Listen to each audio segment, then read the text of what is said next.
How did we not name this podcast Spooky Schwitz? Oh my We God. had like 500 names for this podcast. How was that not one of them? Man.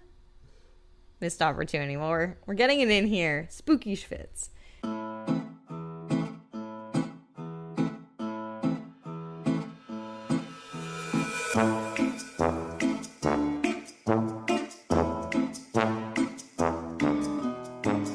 Hello and welcome to episode 2 of Call Your Monster. My name is Jen. I'm a writer from Los Angeles. Who would have thunk? I'm Jewish. I like spooky shit. My name is Adam. I am also a writer in Los Angeles who is Jewish, who likes spooky shit. Whoa. What? Crazy. How are we friends? What? So what are we going to be talking about today, Jen? Today we're going to be talking about the golem myth, which you may or may not be familiar with. You probably are. So before we get into the meat of all that, just a little bit of... Is it meat? Is it meat? Yeah, that's a great question. Great segue. What is a golem? What makes a golem a golem? It's sort of, like most things in Jewish mythology or in any mythology, a little up to interpretation. The word golem itself only actually appears once in the Bible. It appears in Psalms 139:16, and it sort of means shapeless mass. In the Talmud, appears a little bit more. The word means unformed or imperfect. Adam himself is considered a golem for the first 12 hours after his creation because he doesn't have a soul. The other one, not me. Yeah, other Adam. I don't have not a this soul. one. You're just still a golem, basically. Yes. Yep. So sort of the common denominator, I guess I should say, amongst... There's a lot of debate about what does or doesn't make a golem. We'll talk a little bit about how you could theoretically make a golem, I suppose. But it has to check off a few boxes. It has to be made by man. It has to be made out of inorganic material, soil, mud, clay, etc. And a golem has no soul. Okay, so it's sort of, as we'll get into later, it is sort of this Frankenstein's monster. It's the basis for Frankenstein's monster. What? Spoiler alert for later. Yes. It's also said that the prophet Jeremiah made a golem, but there's a little bit of debate whether or not that was literal or just him dabbling in some weird mystical shit. As one does. Just a Friday night. Nope, not on Shabbat. But yeah. There are, naturally, as one might expect, having this creature do your bidding is an appealing thing. So there was a lot of debate about how you can make a golem and bring it to life to do your bidding. Instructions to make a golem possibly first appear in the Sefer Yetzirah. Sefer Yetzirah. that sounds right. Sounds correct. It's all transliteration, so like... Yeah. It's all transliteration. It was a medieval book of Jewish mysticism, had some spellcraft, fun stuff like that, spooky shit. And there are some instructions in there, but naturally they're not exactly cut and dry. Basically, theoretically, if you wanted to make your own golem, don't try this at home. You would shape this inorganic material, this clay, this mud, whatever you got, into a humanoid figure. And this is where it's sort of up for debate. Some versions of the legend or some instructions tell you to use God's true name to bring the golem to life. If one were to use God's name to bring a golem to life, what you would do is you would spell out God's true name in Hebrew. And I won't say you would do a little dance, but how do I describe this? You would sort of walk in one direction while spelling out God's name. And if That feels like a Jewish sobriety test. It does. It does. It's like a sobriety test to the next level. If you're successful, you bring a creature to life. I don't know what happens if you're not successful. I guess it just doesn't come to life and you look like an idiot. Honestly, it's probably good that drunk people don't successfully create life. Yeah. It feels like it's a good way of weeding out any drunk golem making. So, if you use God's name to bring a golem to life, and you say, wanted to kill this golem so that it wasn't alive anymore, you would just basically do the reverse. You would spell out God's name backwards while walking or doing those same movements backwards.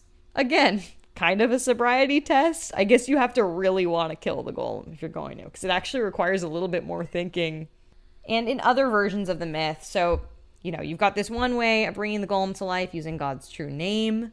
In another version of the myth, you write the word emet, meaning truth in Hebrew, on the golem's forehead.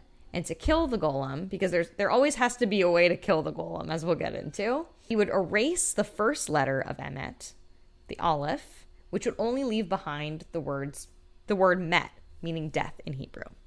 And the third way to create a golem is to write God's name on parchment. This one's actually the easiest method. This is probably the method I would go for. You write God's name on parchment, you stick it in the golem's arm or mouth, and then you just pull it out when you want to kill the golem. It just feels so much easier than saying the whole name of God and then also saying the whole name of God but backwards. And then doing a little dance too. Although I guess then if you want to kill the golem and it's wreaking havoc, you have to then get close enough to pull the parchment out. So I guess... just use a T-Rex grabby arm. Yeah, yes, exactly. Yeah. So I think that's my method of choice for creating a golem. The golem myth, sort of as we know it too, is best tied to Rabbi Judah Lo ben Bezalel, known as the Maharal of Prague. He was this great mind, a very famous rabbi. And during the Middle Ages, he created a golem from clay to protect the Jewish community of Prague. So during this time, and it's sort of like everything, up to interpretation, exactly what was going on and who was attacking us at this point in our in our history of being persecuted. But let's say it was around Easter of 1580. There was a Jew-hating priest who was basically fanning the flames of anti-Semitism by peddling this idea of blood libel, which, if you recall from last episode, it's this idea that Jews use the blood of Christian children in their rituals, specifically in making matzah. Doesn't do much, especially during the Middle Ages, to make people like us or accept us. So there was a priest. He was spreading this. There was a lot of anti-Semitism going around. So Rabbi Lo created this golem to protect the community. But, as is often the case in these golem/Frankenstein stories, the golem's destruction got a little out of hand. His creator decided maybe this wasn't a great idea, and he decided it was time to kill the golem. So some legends still say, and of course, depending on versions of this myth, either Rabbi Lo wrote emet on the golem's forehead or he used God's true name. Whatever the case, ultimately this golem turned on its creator, and Rabbi Lo had to kill the golem before it killed any more innocent people. Some legends say that the lifeless corpse of this golem still resides in the attic of Rabbi Lo's Prague synagogue, which is super cool. And there's actually a golem museum in the Jewish quarter of Prague, which I think would be an awesome place to visit. I think we should go on a field trip. I think we should, too. When we get any sort of a corporate sponsor. Manischewitz, I'm looking at you. Please sponsor our podcast. Please send us to Prague. I really want to go to the Golem Museum. I will eat every piece of matzah you make. Just send me to Prague. It can even have blood in it. I'm not saying we would kill anybody, but I will eat matzah that contains blood. Can I say that in our Jewish podcast? It's not anti-Semitic if it's self-hating. It's self-hating. It is 100% self-hating. I just want to go to Prague. Yeah, who doesn't? It feels like a beautiful city. Also, Tourism Bureau of Prague. You want to sponsor us? We'll spread stories about violent, bloodthirsty beings in your city, but...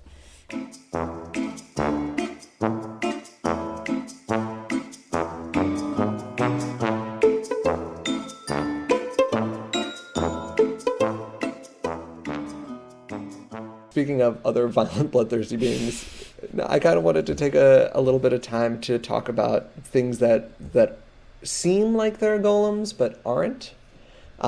Just because it is a little bit hard to find examples in other literature that are exactly contemporary iterations of golems, but you can see how golems and their myth have impacted other pieces of literature. So we'll get into those in a minute. So we talked a little bit about what makes a golem a golem. They have to be made by man, made out of inorganic material, and they can't have a soul. So there are some things that seem like they would be golems, but aren't because they're made by a deity. So that's a lot of creation myths, like Prometheus creating humanity, which, some people say all he did was bring fire down to us, which was a pretty big deal because now he gets his liver eaten by an eagle every day. But there's also, at least in this text called the Pseudo-Apollodorus, it says that Prometheus actually created humanity. There's also Enkidu, who was created in the Epic of Gilgamesh, who is in Mesopotamia, created by Aruru, in Egyptian mythology, which predates Yahwism, which was the predecessor to Judaism, by about 1,000 years. Khnum was created out of clay, but also by a deity. And even the supreme deity of Zoroastrianism, which was the first monotheistic faith, had Ahura Mazda, who's the supreme deity, create a golem ox and a golem person. So all of those seem like golems but aren't because they were created by a deity. There's also some things that seem like golems but aren't that are made out of organic material. So things like Frankenstein, which was made out of a bunch of corpses. There are food-based golems. Bet you never thought about the gingerbread man. Looking at you, Pillsbury Doughboy. Yeah, exactly. The Pillsbury Doughboy was just secretly a golem, but edible, but also he's raw dough, right? So he might actually kill you if you kill him. If you eat him, you might get salmonella and die. That's true. Oh my god, the violent nature of the golem come to life all over again.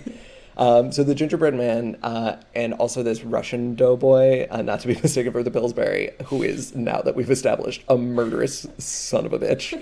There was the Kolobok, which was a Russian doughboy, and both of these were created or discussed by this guy, Bertolt Auerbach, who was a Jew, who wrote about the gingerbread man. And then there's also, there was that Pixar short that came out called Bao, which also has a different little doughboy, much less murdery, but with a complicated relationship with his mother.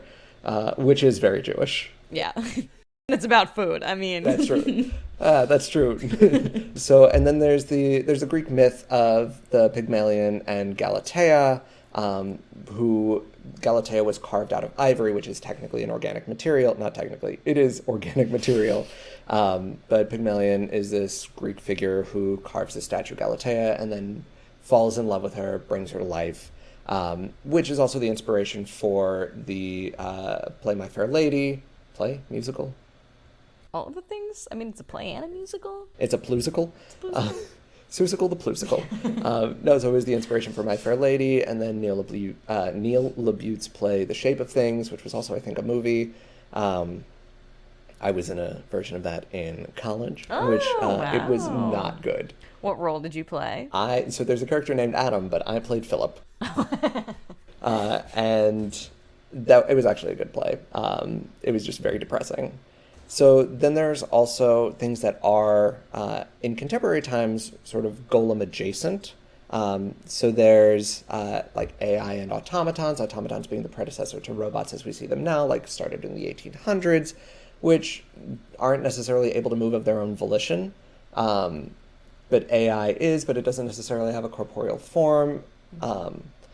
Then there's also, in comics, there's Wonder Woman, who was, in theory, carved out of clay by her mother Hippolyta, but in some versions, and like Hippolyta is a semi-deity, but also possibly not, and then in various versions, she was also carved out of clay by Zeus or by Hades and Hippolyta. So she also, I don't know, who knows what the soul is? That's the entirety of Judaism, but it does seem like she has a soul. But Jen pointed out earlier that possibly one of the best examples of a contemporary golem is Mithrigan, otherwise known as Megan, from the movie that just came out about the murderous AI doll, because she is inorganic material, she was designed to protect and has an urge to kill, and was created by man, and is also like, I mean, what is code if not the name of God, I guess? Yeah, right. Yeah. And she's got to be destroyed by her creator. That's true. That's true. That's the only way to get her out. Yeah, Megan works as a golem example, and that's hilarious to me. And there's also in Megan this idea of her being created in order to protect somebody, which I guess sort of bringing it back to earlier in the episode, but also to our last episode, this discussion of this weird interplay in Jewish folklore between, okay, we're afraid of the monster, but we're also afraid of being seen as monsters. And I think it's so interesting that with the golem story, it's not just this, it's not just this spooky guy we created to help us do farm work. That was part of it. But specifically, the Rabbi Lowe of Prague created this golem to help him out, but also to protect the Jewish community because we were under attack, as we tend to be throughout history. And yes, the golem ultimately does usually turn on its creator in every version of the myth, but I think it's just so interesting. Oh my God, that's even true in Bao. Yeah. Oh. Is it Bao? I've never seen Bao. We'll cut that. Or later today, I will watch Bao. Yeah, no, and I think that's like very true. You know, there's this idea of a need to protect and also a need to protect ourselves from the protection, I guess. It is sort of the, like, you put up a monstrous front to protect yourself. Maybe that's what it is. Maybe it's sort of a, like, you wear this mask of, trying to protect yourself, and then that mask has a tendency to bite you in the butt. But in this case, biting you in the butt means murdering a bunch of people. You Pillsbury Doughboy, I know where you live. It's in my fridge.